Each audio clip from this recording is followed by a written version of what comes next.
Welcome back. Now, after making sensational arrests of top bank officials in the DSK loan default case, Pune police now seem to find no ground for prosecution of these bank officials. Economic Offences Wing of the Pune police has moved court to drop charges against the then CMD of Bank of Maharashtra and two others. Utkarsh Advedi is here with details. Utkarsh, what is the Pune police saying after making these arrests almost 6 months ago? In fact, Ritika, these arrests were in question the day after it was made. In fact, the CM Devendra Fadnavis himself came ahead and gave a statement that they will be appointing a special officer to check whether these arrests were done in the right manner or not. And I think his fears are coming true now, because what has happened is that Pune police has gone to the Shivaji Nagar court of Pune and has asked them to drop charges against 3 top bank officials. Now, who are these bank officials? The current MD and CEO, who is Ravindra Marathe.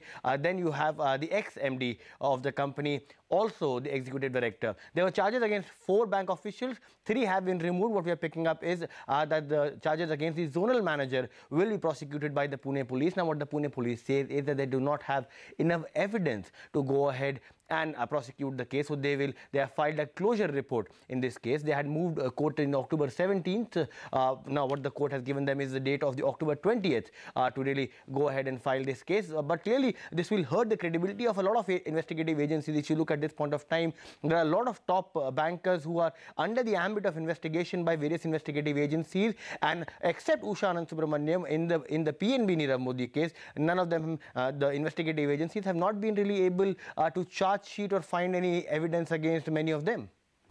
Okay, fair enough. Interesting turn of events in that case, and that stock was in fact in focus after we broke that story. But let's move on to another stock that we have been talking about. IT stocks dropped in today's trade after reports suggested that USA is planning to strengthen norms for granting H-1B visas. Now, reports say that the Trump administration is planning to revise the definition of employment and specialty occupations under H-1B visas by Jan. So TCS, Infy, HCL Tech falling at the back of that. HCL Tech down by about 6.4% by the end of the day. Reema Tendulkar is here with the analysis. Reema, what does this mean for IT companies? Because this is something that was expected for a long time. Yes, that's what reports indicated, that major changes are being planned for the H-1B visa. So the Trump administration is planning to revise the definition of employment and specialty occupations under the US H-1B, and this could come as soon as January. At least the US government seems to believe that Indian companies are misusing the H-1B clause in order to bring in, cheaper Indian employees instead of hiring the US employees, and therefore lowering their wage cost. So what the US is trying to do is remove any sort of flexibility by properly defining what constitutes a specialty occupation, and therefore tightening the screws on the H-1B visa. So JM Financial has written a note. They're saying that this is not a new agenda item. In fact, it was reported on the Department of Homeland Security website or as a part of the agenda even in October of 2017. At current stage, there are no definitive proposals. Proposals are still in nascent stage, and their progressions could be stretched out. Any potential actions are likely to be margin restrictive rather than revenue negative. And the EPS and the margin impact also, though negative, could be limited and spread over a period of time. But clearly, the stocks are spooked, because if you see the way HCL Technology and IT at Tech Mahindra are reacting, they're all down quite a bit. All right, Reema, thanks for that. Now, in earnings space, HDFC Bank will release its second quarter numbers tomorrow. The street is expecting the lender to report its highest net profit growth in the last 13 quarters. Abhishek Kothari is here with the details. Abhishek, what are the key expectations? Well, Kritika, to begin with, the key things to watch out will be the loan growth. Now, loan growth about 22% will be positive. Now, the management has said that, the loan growth has been at 24% plus. Domestic loan growth about 25% will be positive. We have seen with other lenders, the corporate portfolio has taken a huge growth in this quarter. So, expect the same for, HDFC Bank also. The net interest margin, which was at 4.2%, was at 6-quarter low in Q1 FY19. Now, this quarter, they have had an inflow of 24,000 crore in terms of equity infusion. That should provide some cushion in terms of improving the net interest margin. The low cost deposit flow should remain strong. It was at 42% in the previous quarter. Gross NPA at and around 1.3% level, plus or minus 5 basis points, will be positive. Our poll suggests NII growth of 18.3%, which is the highest in last 3 quarters, while net profit to grow at 21%, which is the highest in last 13 quarters. Back to you. All right, Abhishek, thanks for that concise preview of what we can expect tomorrow from the earnings of HDFC Bank. We will have to take a very, very short break on that note. On the other side, we will get you an exclusive story from the electric vehicle space. Stay tuned.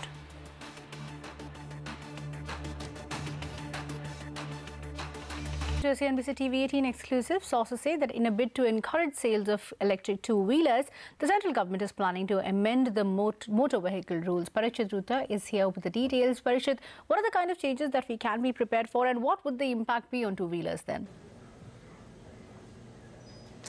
Till now, a 16-year-old could legally only drive a 50cc two-wheeler, scooter or motorcycle which has a battery of 0.25 kilowatt. This was in the electric vehicle space, and the government felt that this is not really encouraging electric two-wheelers. So what is now being done is that a notification is being planned. In fact, it's got the in-principle approval from the Minister of Road Transport, Nitin Gadkari. It could be finalized in a few days' time, and this would actually increase the battery capacity to 4 kilowatts. So this would give the vehicle longer range. So if you're a 16-year-old, you would soon be able to get a scooter with a higher range. So if you're probably traveling for your tuitions or to school or for any other matter, it just gives you more time to travel with the vehicle on the road. This is what automakers are telling us. But at the end of the day, they say that you need a more powerful vehicle, and that is something that more youngsters would want. But this change to the battery capacity is definitely going to make a lot of difference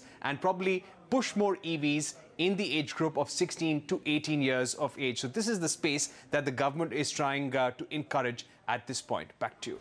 Okay, Parishit, thanks for explaining that. Now moving on to an exclusive interview.